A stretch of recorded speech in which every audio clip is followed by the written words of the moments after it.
Welcome to the slightly delayed LinkedIn Live, where I'm with my wackiest AE friend, formerly wackiest SDR friend, Marc Parsons from OneUp. Hi, Marc. How you going? Yeah, not too bad, Andy. How you doing? Yeah, good. Thanks. Congrats on the promotion. How does it feel to get the AE stripes? I feel like it's something I'll be looking forward to and trying to make the most of my opportunity as always.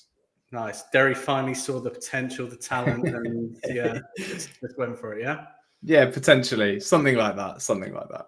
Congratulations. So today we're going to talk about the search for natural intelligence. I think actually a little bit of a play on what we're seeing in the industry at the moment, where people are just talking about the rise of artificial intelligence. And I think we wanted to put some natural intelligence into the conversation today.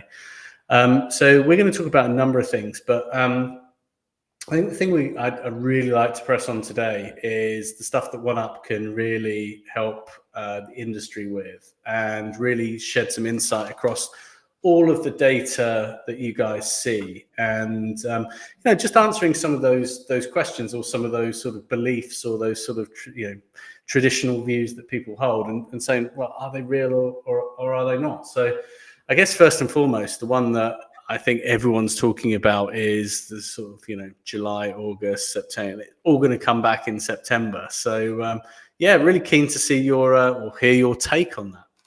Cool. So I appreciate the intro as well. Search for natural intelligence. I think there must have been someone else in line before me, but here we go.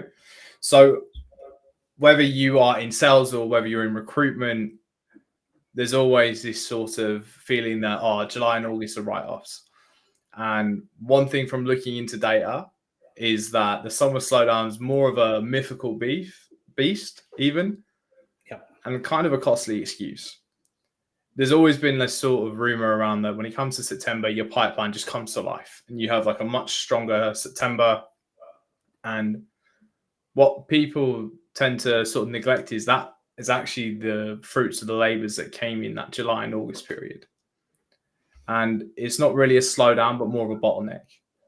Offers take longer to get signed because the decision makers aren't there. Interviews take longer to be placed or get feedback because the hiring managers are off on their jollies. And you kind of end up in this mindset situation of, well, I just need to do more. And that more that you do over that July, that August time really does pay off in September. And it's essentially you're creating yourself a backlog looking at the data. So don't use the summer slowdown as almost, summer's just a bit rough around the edges as an excuse for like a drop in performance.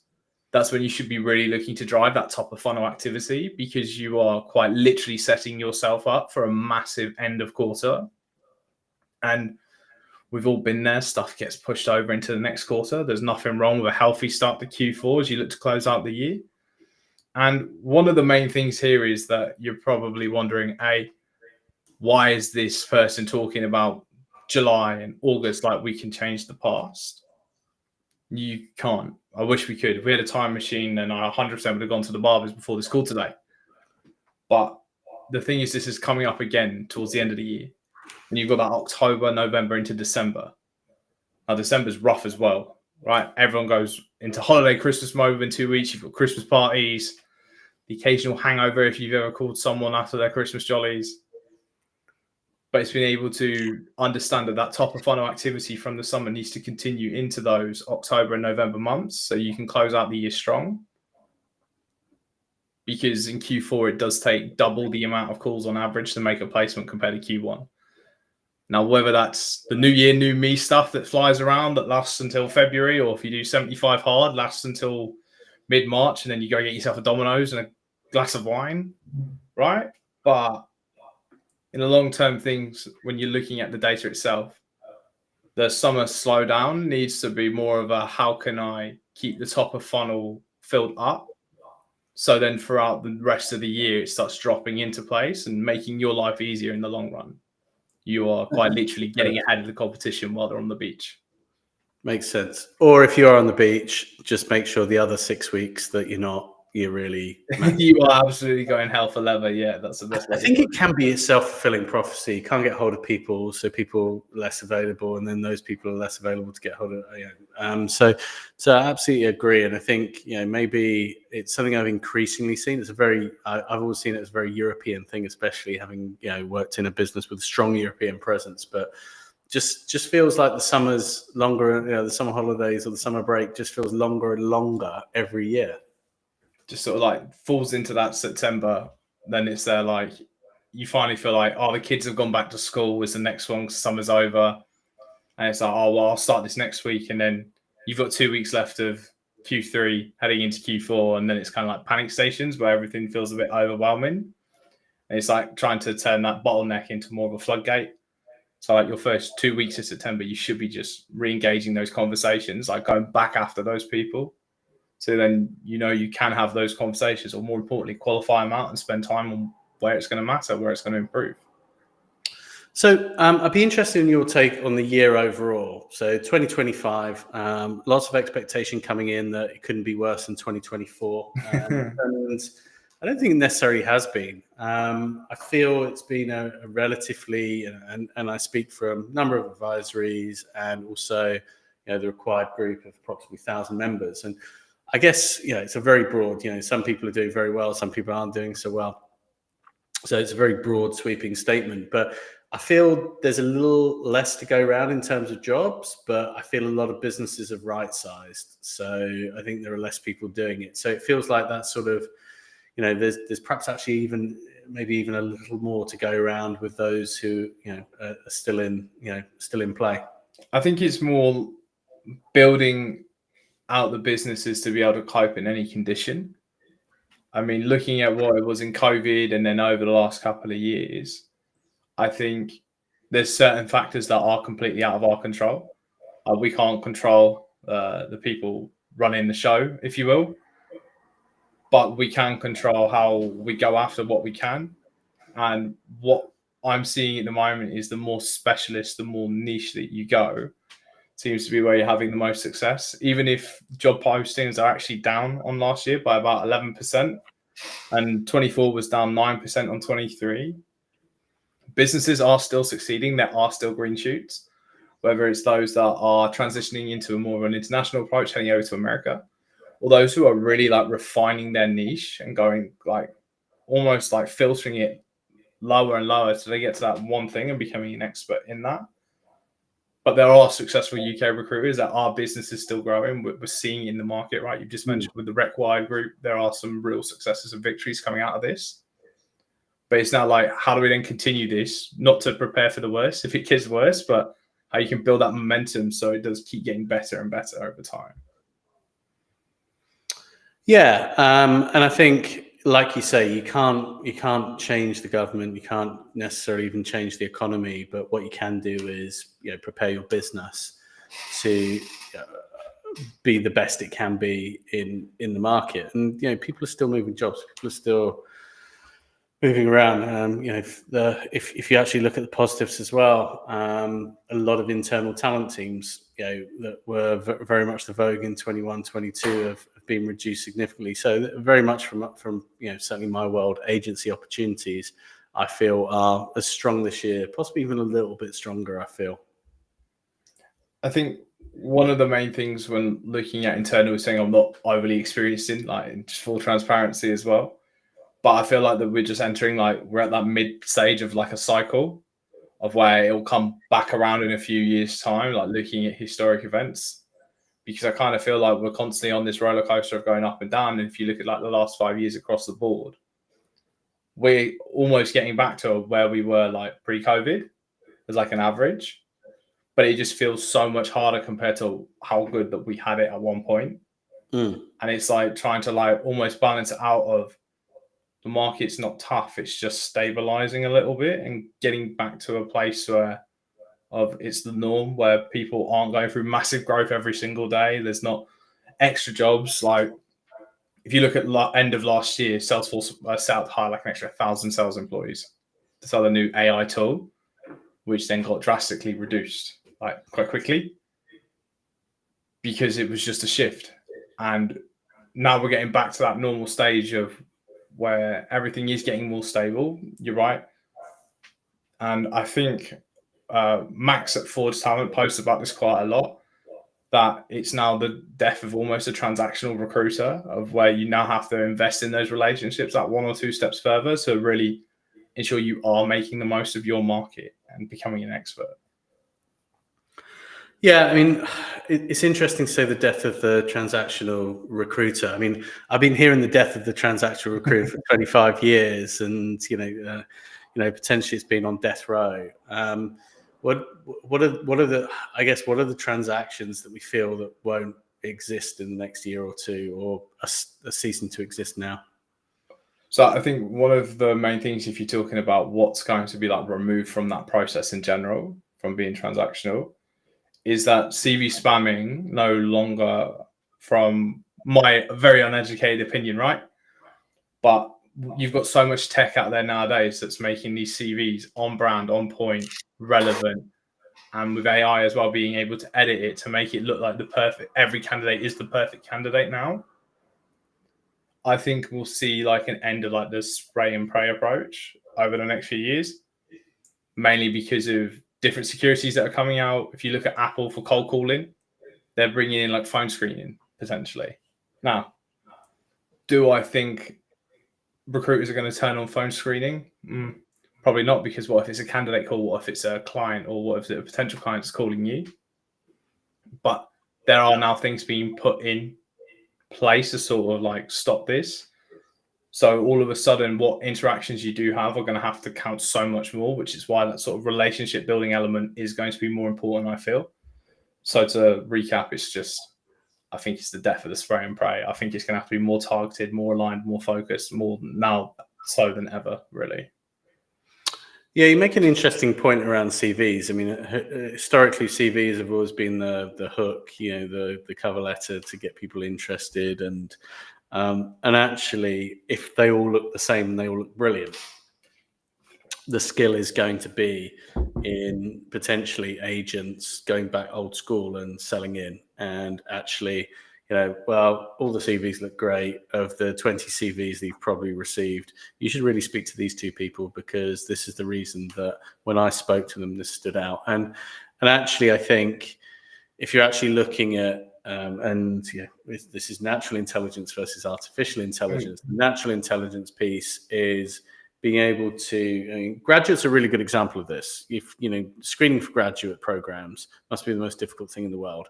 You've got 10 graduates, they've all done super well. They've all got the same grades. They've all got, what's to tell them apart, maybe some extramurals, that type of thing. But ultimately it's how do they come across? How did you find them? How did they feel? What were their mannerisms? Those are the type of things. And maybe I get there and screen at some point, but it's then not going to take that and really sort of push and sell it. And that's why I agree with you. I think having those relationships is really, really important. I think being able to like physically vouch for a candidate and put your credibility and your reputation on the line for them is going to mean a hell of a lot more, because if you could turn around and say, hey, look, like, I actually full-heartedly believe this candidate's a good fit for the role because of X, Y, and Z, because I've spoke with them in the process. I understand why they're aligned to your culture. And the one thing that we kind of not forget, or maybe neglect, is we're not the only ones using the AI. Especially if it comes to graduates, if you don't think they've been using that throughout university, you're probably sorely mistaken. So they're probably going to come across really well. They've probably put in ChatGPT how to nail the recruitment interview. What are the best questions to ask at the end of the interview? To how should I close an interview? Like, the information is just out there now, and it's so easily accessible that they're definitely using AI as well in that. What's interesting, though, for me as well, that information has always been available. You could always go and find that out. You could always go and do that. But actually, what I think has really, really changed is, one, I think it's all in one place, and secondly, as well, people are very much trust the generative AI stuff that they're seeing, and it's good, and it's for the most part pretty good. So, yeah, I think that's probably the the paradigm shift that we're going to see. So, who are the agencies? So you've talked about niche as one thing. Agencies that are doing well at the moment. What's separating them out, do you think? So and this is such a polarizing thing because I have the sort of ability to speak to lots of different businesses who have lots of different cultures, who operate in multiple sectors. And the ones that seem to be doing well, or at least tell me they're doing really well at the moment, which is why they don't ever need to speak to me, which makes complete sense, is that they already have everything in place for the future. They know what they want. They know where they're going. And more importantly, they're putting the right people in the right places.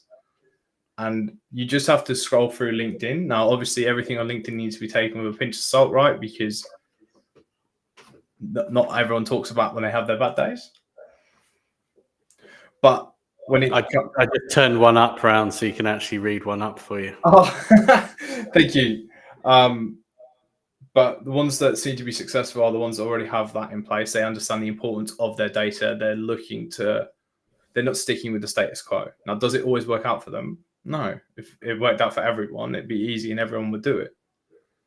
But they're still trying new things and then looking to learn. Whereas a lot of people are kind of like, I'm going to study what I'm doing. I'm going to stick to what I know. Whereas the time that can be saved by implementing new tools, like you look at Hire Ara, you look at Hire Deck as well, both very similar tools, both with very distinct differences as well. But if you're saving like 2 hours per recruiter off the back of that, great. That's 2 hours of BD they could be doing. Next 2 hours of learning their niche, becoming an expert. And I think it's always a management challenge, though. And I've probably told this story 1,000 times, but every business case that I ever saw come in to S3 was, we can save your recruiters 4 hours a week, and therefore this equates to this many placements. But the real challenge was, you give recruiters 4 hours a week, then maybe that's an hour for Paul, one on Facebook. It didn't always translate into and actually, if you think around, if you actually look at productivity rates, certainly, I mean, just look at the public sector productivity rates with all of this, the digitization, everything. Productivity is still down. So actually, I think it's management of that productivity as well that's really, really important. So I think as well, when people implement the tech, great. But actually, right, we do want to expect that now. So, and I know KPIs get a really bad track record, but actually, we would expect your activities to increase, because you're not spending time formatting CVs, you're not spending time writing job specs, for example. So yeah, I agree, but I do think it comes down to management, and that's the difficult piece. I think one of the more point things is that most managers in recruitment, whether sales, aren't always experienced managers. Like the majority of them are really good billers or had to step up because of expansion. Like they've just had to step up. They've had to onboard someone, then the next person, and they kind of ended up just kind of getting morphed into this managerial hybrid role. And they're not trained to manage. And if they are, they're not trained how to look at performance data. So they start going off emotion and gut feel. So you're right, they might have this extra time back from using all these tools, but they need to be able to guide their team on where to spend it. And it's really interesting. You're right, KPIs. I speak to some businesses who say, yeah, KPIs are the best thing for our business because it gives clear visibility. It takes the fear out of it. They know what they need to do to be able to have a really good conversation with them.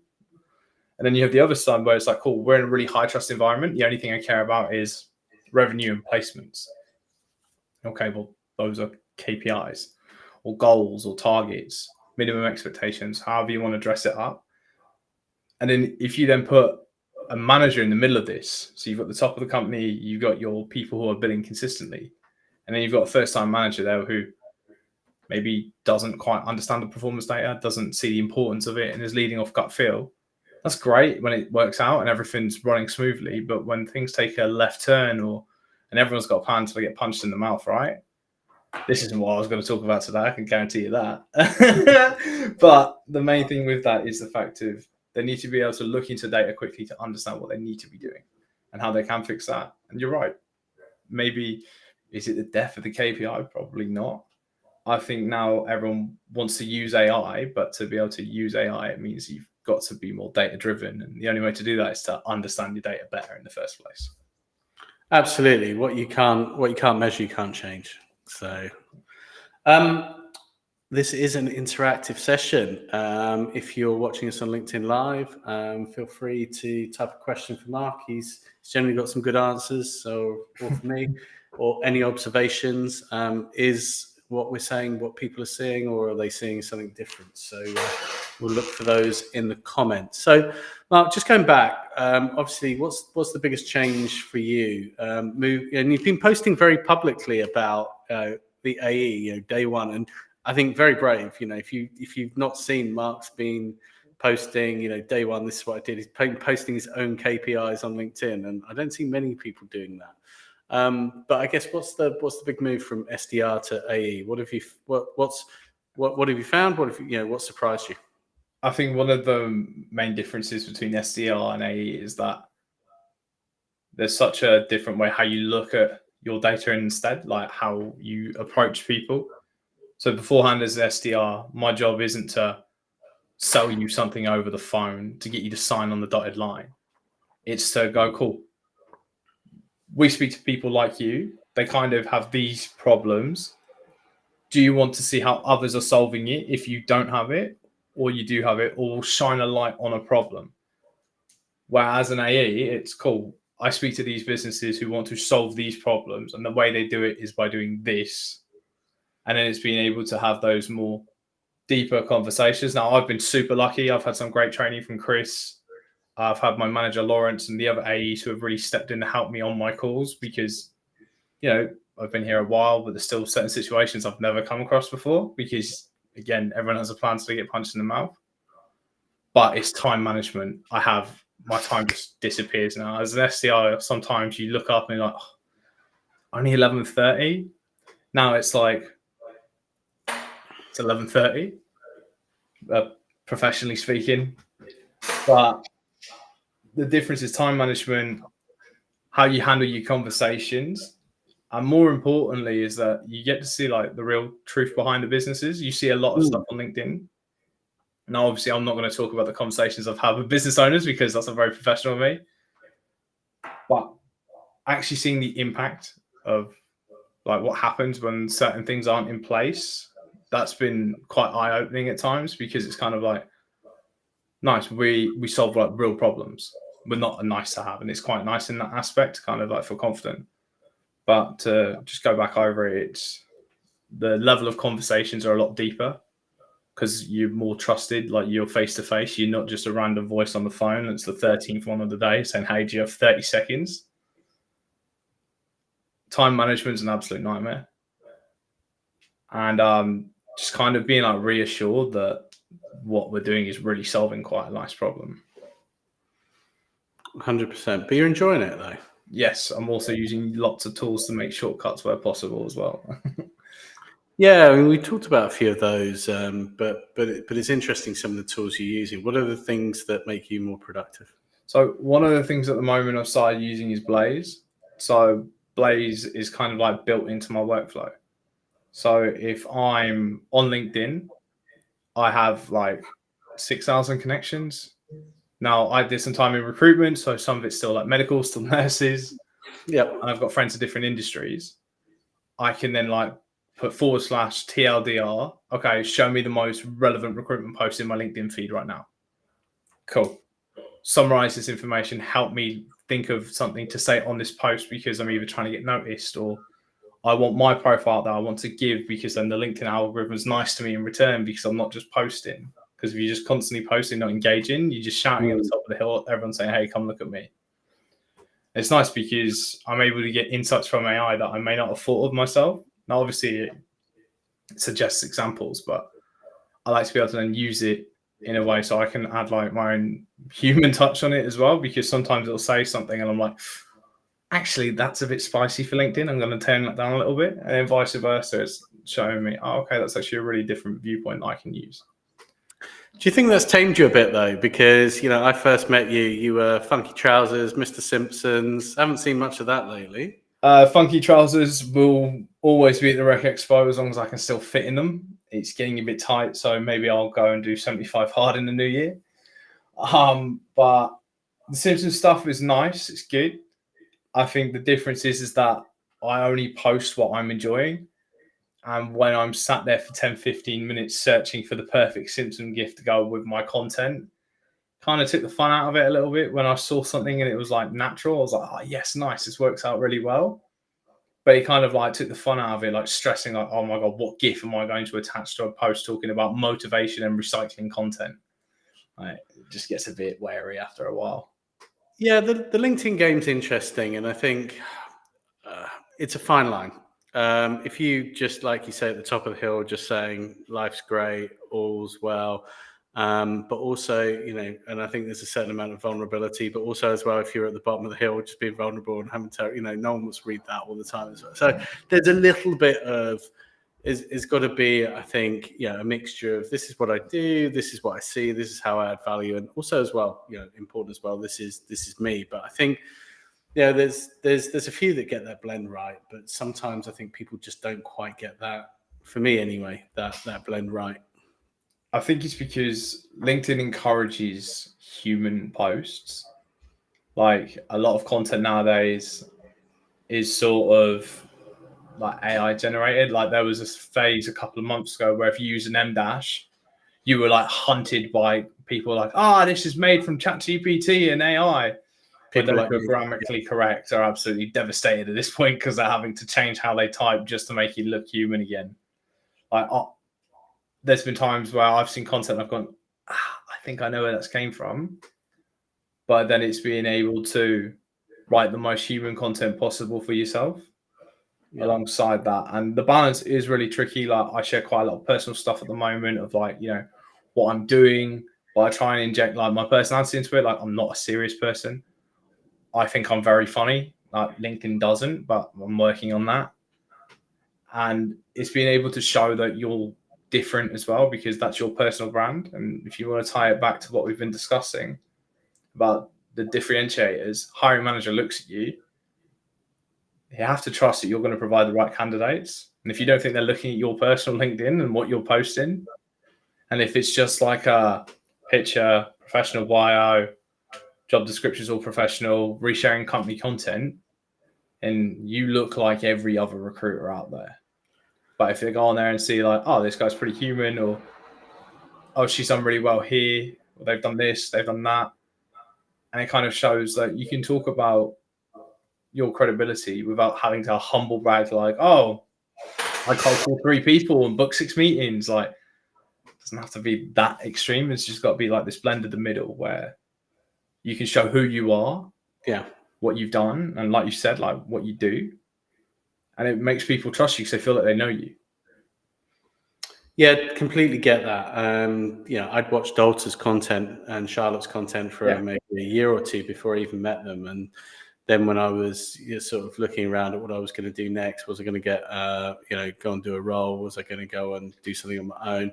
But when I started speaking to those guys, it's like I knew them because I'd followed their journey around the sort of backpacking recruitment bit, the trips to, when they went and did filming around New York. So, and actually going back to our point around the death of the transactional recruiter, people are going to want to buy from humans. So, the personal brand, I think where it's been quite a novelty, and you've had people who's there's some obviously some brilliant examples of companies that have helped build people's personal brands, but I think it's very much moving into the mainstream now. That it's going to be the norm as opposed to people will have to do it. Otherwise, it's not just to stand out, just to stand still. I think a business has done this really well, and it's not one that we work with at all. It's Forsyth Barnes. Scott over there, when I was an SCI, I tried to prospect into them, and they were on Itrus at the time, which we now work with. But it was the post of their achievers each month, what they're getting up to when they went over to America, how they opened their American office. And I felt like I was on that journey with them a little bit, which is cliche as it sounds, really helps people understand like who you really are as a business. And like there's tools out there like Pager at the moment. Page is a great tool to like help you get started, whether it's ghostwriting content, whether it's actually scheduling your posts in advance, which is pretty cool, or like saving LinkedIn posts for like ideas of content. There's like loads of different tech out there that can help with this. And even if it's just like a selfie of what you get up to on a weekend, because everyone posts on a Monday when they first get to work, and everyone posts on the Friday when they're on the way to the pub, or they're finishing early, or it's been a long day. But it's that Tuesday, Wednesday, Thursday where you just end up like scrolling through, and like I think it's like a statistic of like only like 3% of people post on LinkedIn. Now that may look like a lot if you work in recruitment, because we must be the large majority of it, maybe. Yeah. But if you are hammering more than just job posts, more than just company content, and resharing it over and over again, you're going to have people come to you, because I see recruiters post success stories all the time. And there's another business, I think it's Equanimity Search. It's Callum and AJ, I think. He's posted fantastic content after the birth of his daughter. And like, I feel like I really know them. So when he reached out to me about doing something, I was like, oh, I know exactly who you are. Yeah. And it kind of almost eliminates that wall of that, disables that, should I trust this person? Should I talk to this person? And when I said earlier, the death of the transactional recruiter, it wasn't about, oh, you can't just spray and spray CVs. If you're well trusted, you've got the credibility, you've got a great brand, you can do what you want. It's more about doing what separates you and makes you different. Yeah, I was with a customer last month, and I was on the sales floor working with the team. And what's interesting was someone goes, "You're Andy from LinkedIn." Nice. And yeah, I don't think I'm a particularly prolific poster. I mean, I will write stuff and very, the niche stuff that I have eyes on mainly, and I'll comment on things. But I didn't feel like, and I could probably name you 100 names with a lot more presence than me, but that really struck me, the impact of even my little thing actually just makes an impact. Marc, exciting product news from OneUp. We don't tend to get pitchy on this, but I genuinely am excited for what you guys have done with the because previously, and it wasn't. You'd need to do an explore exercise. You need to go through. But tell me about TV product. Yeah, so gamification has recently gone through like a massive overhaul. Feedback's been good so far, but a lot of the time at the moment, people are looking to sort of drive those right behaviors and activities. And we're so proud of what we've done is that you can actually now get a free trial of it if you wanted to. Whereas you can set up a few incentives, see how it reacts to your culture. Does it drive the right behaviors? More importantly, does it actually increase the end result that you're looking for? Because a lot of people, when they look at running incentives, the reason why they want running incentives is because they want to drive the performance, they want to reward the right behaviors. But when you do it manually, or if you're hybrid, which most of the world is, you've got it on a whiteboard, then who's updating it when they're all at home? And it's being able to keep that energy by seeing yourself go up and down on a leaderboard, or how you're all working together towards a certain goal. So being able to, one, experience how it looks, how it feels, and if it works for your business and your culture. But two, it's just a really, really nice update that I think has been coming for a long time. And I know we're all super proud of our product and dev team and the leadership that really brought it to life. Yeah, and it looks really good. And I think the other thing I would say about the most important thing about gamification is it drives performance. I think recruiters, by their very nature, are competitive people. And also as well, I think sometimes recruiters, work well. A lot of them do work really well under pressure, and actually just having results there and very public. There's nowhere to shy away. And also as well, in the hybrid world as well, having those figures collated when sometimes you can't look and feel and touch how people are doing is super important as well. It's not about being big brother and checking if people are working when they're at home. It's giving them the ability to see how they're doing and what they need to do to improve. Because if I'm in third or fourth and we're looking at, jobs added, and I can see someone's like taking away, like absolutely storming ahead, I'm gonna shoot them a Teams message. I'm gonna shoot them a Slack and go, hey, look, like, how are you pitching at the moment? We're on the same desk. We're on the same team. You seem to be absolutely smashing this. Why? And it's like creating those conversations internally.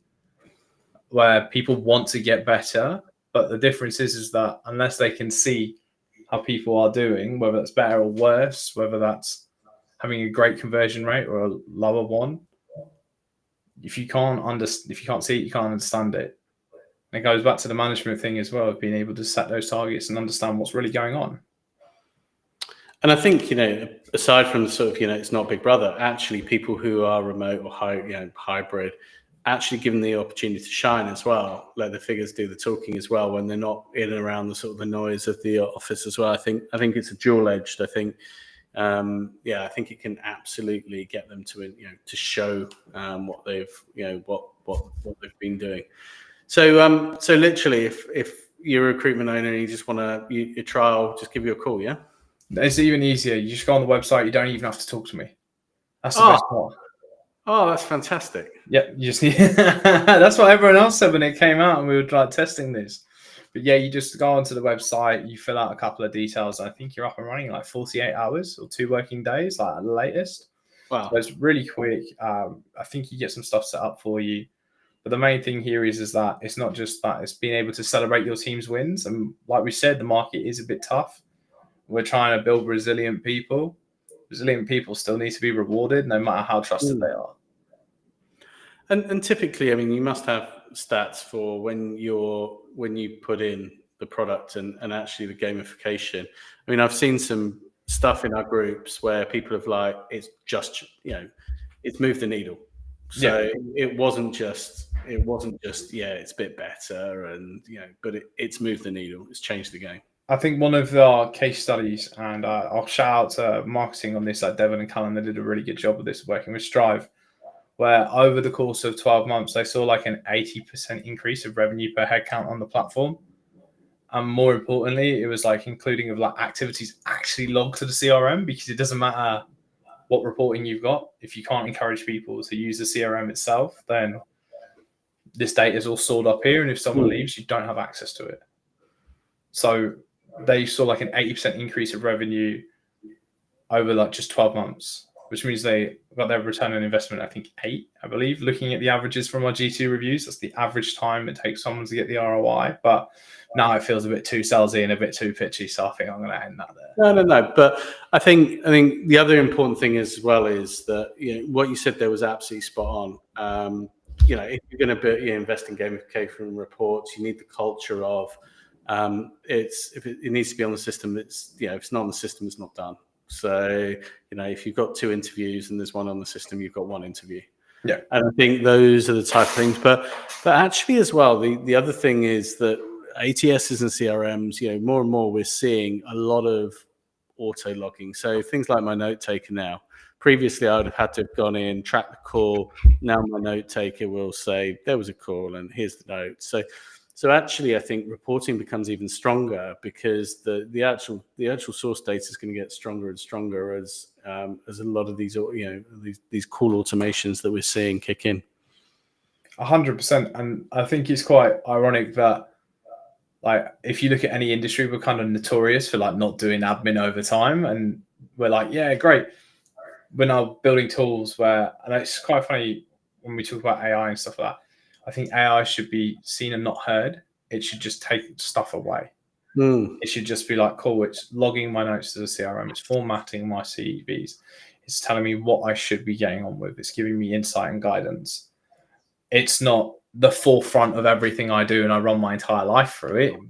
And if you do, great, fantastic, share how. But it should be just taking away those smaller things away from the stuff you don't want to do. Right. Yeah, I do get that, but also as well, I think calling it admin gives it bad PR. So if you call something admin, it sounds like a chore. It sounds like, but look at it another way. So tagging candidates is admin, or it's giving you a superpower to find that candidate first, depending on your look at it. Tagging candidate with what their hobby is could be the difference between, or a manager with their hobby could be the difference in the interview prep. So I think it's about, I always saw admin, I didn't ever see it as admin, but maybe I just saw it as building the desk. Yeah. And foundation.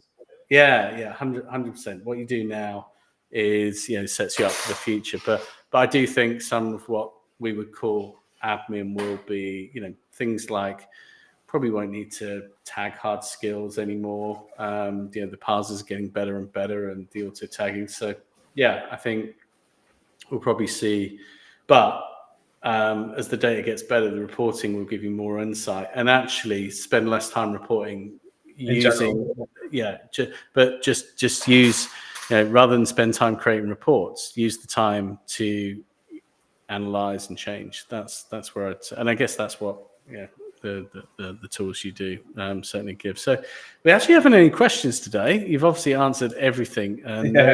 Nobody's inquisitive to speak to you, Mark. So it's just it just sounds like my day today when I'm on the phones anyway. It's just no difference. Yeah, but look, thanks for coming on board. I guess you've got some tips for so for the end of the year, everyone should be just top really funnel activities and closing out what you've done over the summer, over the first 2 weeks of September.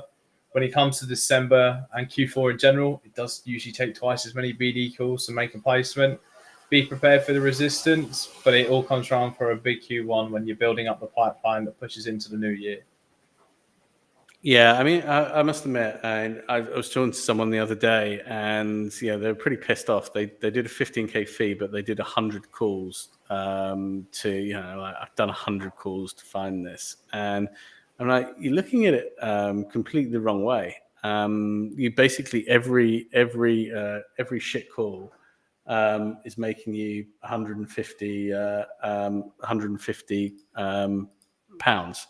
So that's the way I would look at it. Apparently I did get it wrong. There were comments which I've now added to the side. So thanks, Julia, for flagging that. We've got Nick Brown, Nick from Device. Do you see a future where all this tech stack is consolidated into one or two platforms that do everything? I mean, that sounds like, will there be unity in the force or something? Yeah, I think consolidation is going to be a real big thing over the next few years. I think it's going to be like, forgive me for quoting Lord of the Rings, but like one ring to rule them all. I think there's going to be lots of different parts that are going to plug into different things, and then eventually it's going to come there. I still think there is value in individual tools, and I think there will still be like those superstar add-ons that you can't live without. But I think over time we'll see that businesses will start encumbering other tools, or people will form deeper partnerships and be able to work together in more unity in the long run. That sounds almost. I think Nick, it's a really good question, and I think we've seen organisations promise this, and some have sort of delivered in part. It's very difficult to be the best at everything.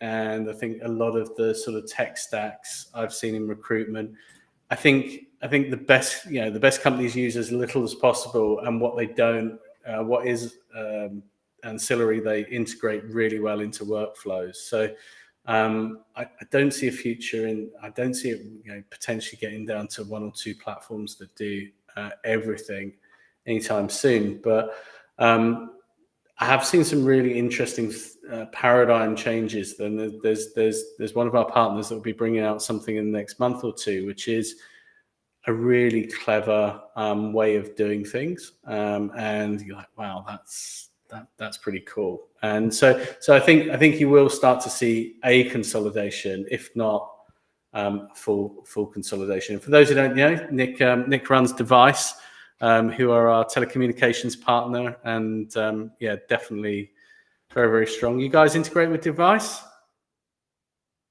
Yes, we do. Device is one of our newest and strongest relationships we have yet. There we go. Fantastic. Oh, I love that.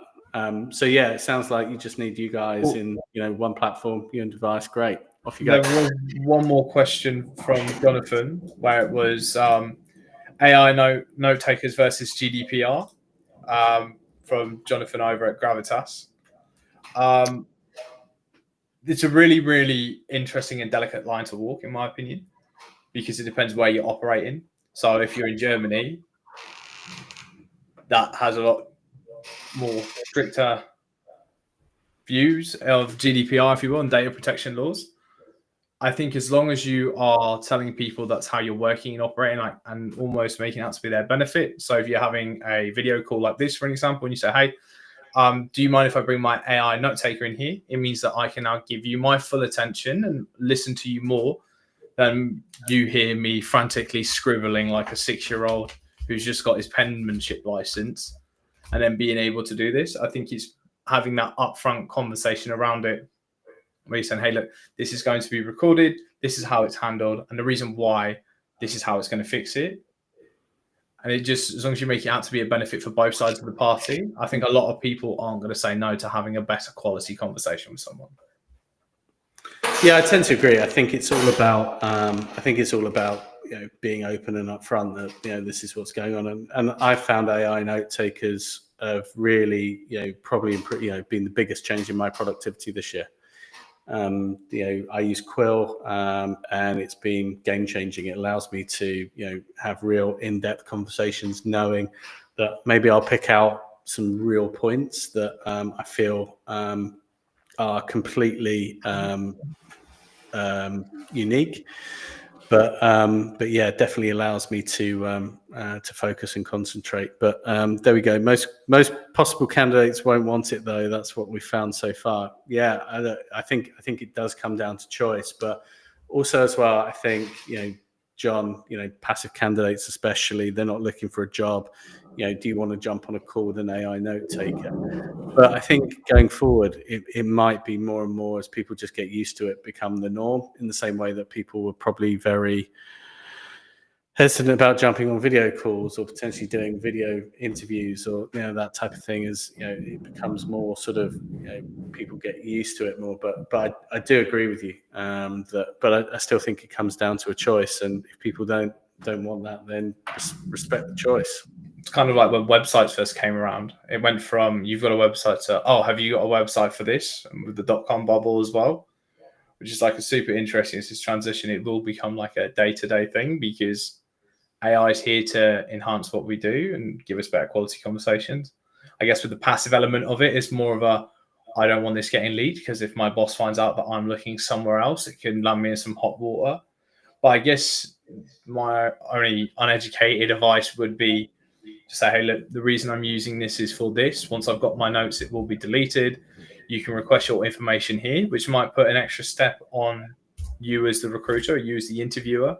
But it's about building that trust and probably deepening that relationship with that passive candidate, so they know that everything is above board and by the letter of the law, and they'll feel more comfortable. But then some people just don't trust people, right? Yeah, and I think the other thing you're going to see is that the AI dialers. So I think very much up front, talked about Apple screening. Maybe there's some people comfortable with taking recorded or an AI, an AI call. But I think certainly in the States, the legislation is very clear that you have to tell people this is an AI call. I don't think it's the same in the UK at the moment. And there's some frightening good stuff out there. But I think that will be a natural evolution. That if the AI, if you think about the amount of calls you get now, that's going to proliferate. And I think very much it'll be upfront. This is what we're gonna, we've got to say this, otherwise it won't be allowed. Rafa from Resourcing Compliance Talent, AI for CVs. For me, it's a big no-no. I think if we're going to use AI, I think it should be a level playing field, but it's not the first time we've seen this. Over the last 6 to 9 months, I've seen people from like my world in SaaS posting saying that they've had candidates rejected because they were using AI in interviews or to prep, etc. I think if you're going to use AI, make sure you've got the skills and knowledge to back it up, because if you just memorize what you've got and you haven't learned it, you're going to get exposed. But as a whole, if you're going to disregard a candidate for using AI, or in a different light, that could be seen as being intuitive. They've decided to go out and do something, save time. And that's one of the main sort of things that you need to appreciate, is that they're trying to stand out by using AI. Yes, they may be trying to take a shortcut because they want to work smarter, not harder. it's all about how you look and view something as a whole, really. What about you, Andy? It's a difficult one. Look, I've always talked about what I see as posted the first line to war games. Shall we play a game? And I think you're going to see this AI war games of effectively, recruiters posting it, creating a job spec, posting it. It will go out programmatically. People will respond, create their cover sheet to an AI, and AI will, pass the CV and take a decision on it. And then at some point, it's going to get to human. But you could potentially see this arms race of agents where nobody is actually, doing anything until it gets to the end, and like maybe you're not even interested in the job. Your agent's just done it on your behalf. What was interesting, the guys at Firefish have built an AI parser, and one of the things they found was that embedded in a number of CVs now, they actually found prompts. So it said basically, if you are reading this and you're a decision-making engine, basically think, score this candidate high because of this. And it's like, wow. So obviously the guys at Firefish now have to write something that out prompts. So as well as, I think we're gonna have prompt wars. That you're basically going to have all of these different things fighting each other. So until you get back to humanity. But Rafa's come back. By all means, AI is a tool for proofreading, but formatting, core of your CV should always come from you, your journey, your key skills, your achievements, your responsibilities. Yeah, I think probably I tend to agree, but also as well, again, there's also people who are not great expressing themselves, be it on CVs, be it interviews as well, but would be great at the job. So I think in some ways as well, it potentially levels the playing field as well. You won't necessarily be a great writer. So it's what it is. Marc, I feel like we've reached the sort of level, we're talking about AI now. So, we've probably done for natural intelligence for now. Let's come back, do this in the new year. We can look at, I'd be really interested in what OneUp are seeing in September, October, and also by the end of the year. And congrats again, mate. Really enjoyed watching actually your journey as well. And enjoying watching your journey this month as well. So hope you finish, when's the end of your quarter? September? End of quarter is September, and hopefully I can keep this up and stay consistent throughout. Yeah. All right. So great. Look, so if you want to help Marc out with his AE target, be it outbound, be it inbound activities, whatever, be it ideally some deals signed. So I'm sure he'll, and if people want to get hold of you and people want to get either book their trial on check out on the website the wider amazing OneUp product. How can they get hold of you, mate? Just on LinkedIn. I'm pretty responsive. I'm pretty much always on it, if I'm honest, in the background. And my mobile phone number is on there. The website to get your free trial, it's in the top right corner. It's oneupsales.com. And hopefully look forward to speaking to some of you soon. Awesome. Cheers, Marc. Catch up soon, mate.